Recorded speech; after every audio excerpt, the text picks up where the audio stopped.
bigla naman? Ano raw ang ikinamatay? Ay, aneurysm daw eh. Ano? Paki-spell na nga lang. Akin naman pa, spell pa. Ay siya, stroke na lang.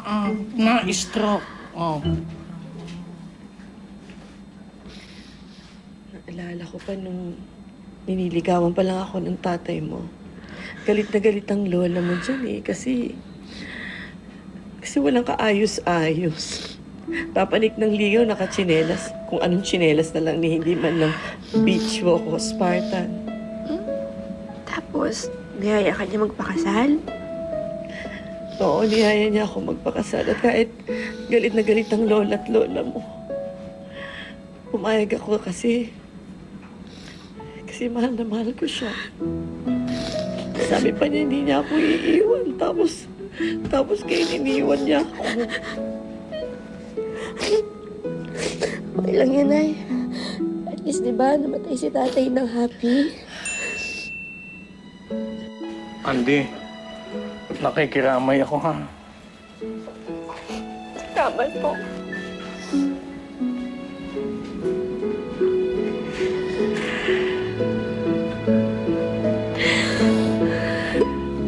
Nay. Oo, ano sabi nila? Ibang Bes Gomez daw po eh. Ha? Ate, Maribeth Gomez daw po at hindi po Elizabeth Gomez. You mean to say, hindi na tayo mayaman? Diyos ko. Ibig mo sabihin, paano ko babayaran yung mga utang ko? Hoy, bumangon ka nga dyan. Bumangon ka. Hindi ako nanalo, hindi tayo mayaman. Paano na ngayon ito? Bumangon ka, bumalik ka na lang dito.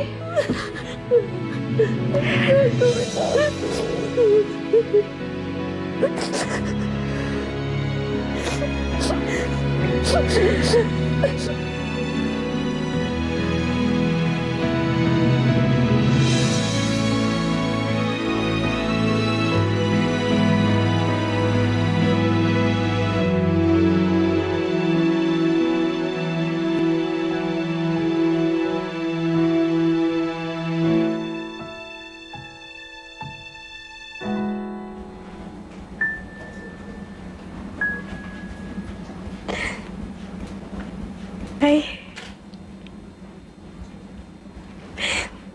Kape muna tayo.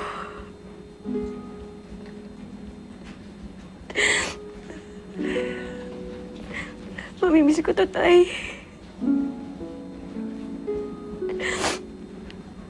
Yung magkasama tayo nagkakape. Nag-uusap tayo. Nagkukwentuhan tayo tungkol sa mga iba't ibang bagay. Na ikaw lang yung kakampi ko eh.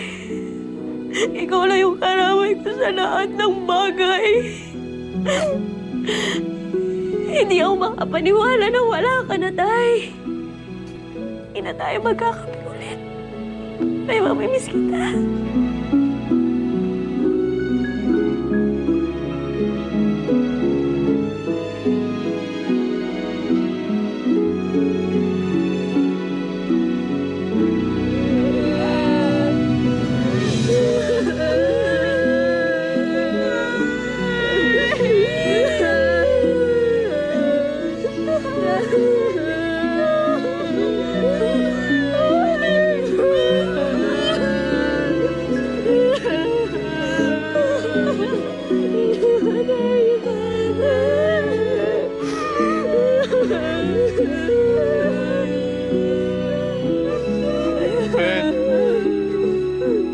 Andy, Mylene, huwag kayong mag-alala.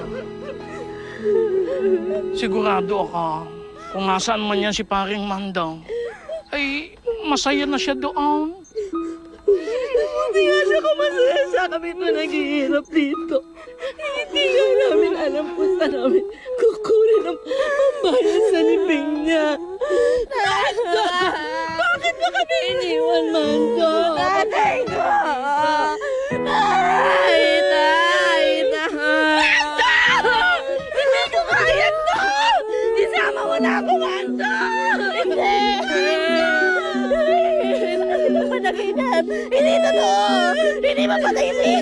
Hindi ba? Bitiwan niyo ako! Bitiwan niyo ako! Nay! Nay! Nay! Ano nangyari? Bakit niyo ako binitiwan? Oh, anong ginagawa mo diyan? Ano yan? Kaya bumitiw sa akin eh, tatanungin mo ako. Ay, kinabayo mo pa si kumpare. Ano yan? Hindi ka na nga dito! Sila! Oh, yung, tulungan mo. Ay, ikaw, babagal-bagal ka. Sa gini-gini. Huwag niyo akong batakin! Sandali lang. Ayun. Dala niyo nga lang yan sa akin! Ay, siya. Ay, siya, dyan na muna kaya. Ay, ka ng kulit mo. Halika na nga dito. Yung dalawa, sinabi ko, bitiwan ako, binitiwan niyo ako. Hindi ka Sige. Kaya sabi mo setting ko ngayon. Uy mo doon. Uy, be. Nakikiramay ako, ha? Salamat. Pero, Huwag mo hawakan yung puti sa akin. pero hindi lang yan ang pinunta ko dito. Ipapaalala ko lang sana sa inyo yung bayad ninyo sa renta. 3 buwan na kasing utang sa akin ni Mando eh. Po! Hindi niyo ba alam? Pwes, Timing mo, ha? ngayon alam niyo na. Alam kong kamamatay lang niya. Pero tayong mga buhay pa ay may mga pangangailangan. At kung hindi kayo makakabayad hanggang sa katapusan, ay pasensyahan na lang tayo. Paano? Asahan ko ang bayad niyo, ha? At kung hindi, ay paaalisin ko na lang kayo. Condolence ulit, ha? Alam mo, Condolence ulit. Hulog kaya kita dito! Nanay ko.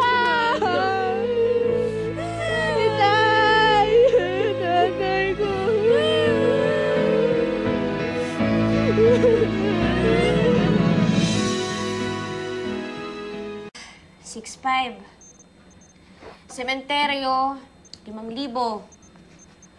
Tapos yung tinapay pa kay Aling Sasing, 500 pa yun. Kasya ba to? Parang hindi naman eh. Ang liit lang ito. Anak, ano ba yan? Sa mga gastusin lang sa pagpapalibing ng tatay mo, naubos na yung abuloy. May babayaran pa tayo sa renta ng bahay. Mga utang sa ospital, nakakaaburido. Anong gagawin natin? Nay, ang ibig sabihin ba nito, poor na tayo? Nay, ayokong maging poor. Maylin, matagal na tayong poor. Kaya tigilan mo na yung kaaarte dahil hindi ka nakakatulong. Ah, ganun. Ako pa ngayon maarte. Eh, sino kaya nagluluto pa sa'yo sa kabaw at gusto pa sumama sa hukay? Ay, tigilan mo nga ako. Hindi ba binitawan mo ako? Kaya munti ka kumahulog sa hukay. Ay, na, ikaw kaya Bakit mo ginawa sa yan? akin. Ano sinasabi mo? Bakit ka sasagot-sagot sa akin, ha? Wala na nga si tatay, ganun pa kayo eh. Sige na, ako na, mahutang na ako kay Mang Ernie. Basta gagawa ko ng paraan lahat para bayaran na lang lahat ng utang natin. Buti na lang nandito ka. Di ko alam ang gagawin ko kung wala ka. Ah, ganun. Siya lang. Eh, ano ko dito? Display lang. Display lang na parang lampshade. Sige, magpakasente lang kayo dyan. Okay lang ako dito. Ako talagang kailangan. Nakasingit siya palagi sa... O sige na, group hug. Mando, ba't mo kami iniwan? Ang dami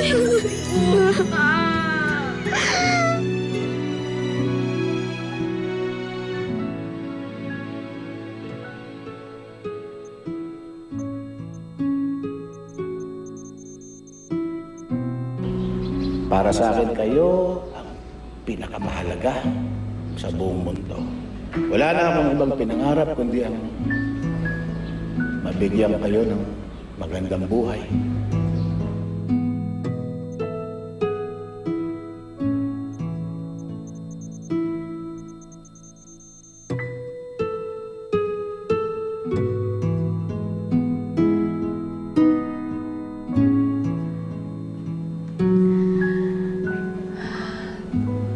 Pangako ko tayo sa inyo. Hindi ko ho pababayaan si Inay at saka si Maylene. At tutuparin ko ho lahat ng pangarap niyo. Nay! Kayo ang tumawag sa akin. Tapos di ko kayo maintindihan. Bebenta niyo tong tricycle, tapos ayaw niyo naman palabas sa akin. Naglolokohan ba tayo dito? Ibebenta mo yung tricycle ni tatay? Nay, hindi naman pwede yun. Hindi mo pwede gawin yun. Ayoko. Boss, pasensya na ako pero hindi po pinibenta ang tricycle ng tatay ko. Ate, patawarin mo ko. Hindi ko naman talaga gustong ibenta pero ito lang ang naiisip kong paraan para makabayad tayo ng marami nating utang. Maintindihan mo sana. Pero Nay, yan na lang yung natitirang pamana sa atin ni Itay eh. At saka Nay, kahit pa paano pwede naman natin pagkakitaan yan ah. Oh, pwede natin yung magamit sa pang-araw-araw na gastusin natin. Kaysa naman ibenta mo yan, o pag naubos yung pinagbentahan natin, paano na tayo ulit? Sino magmamaneho? Ako!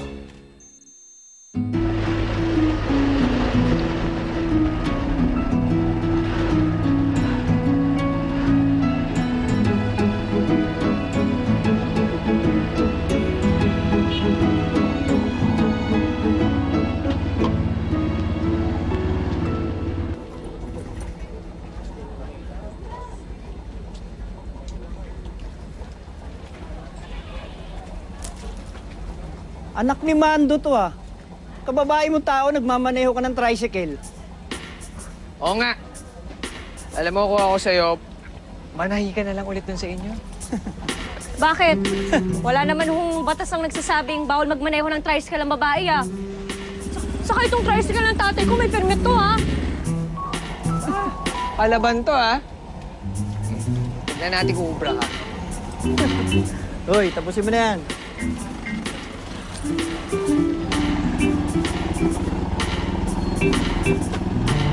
Sige.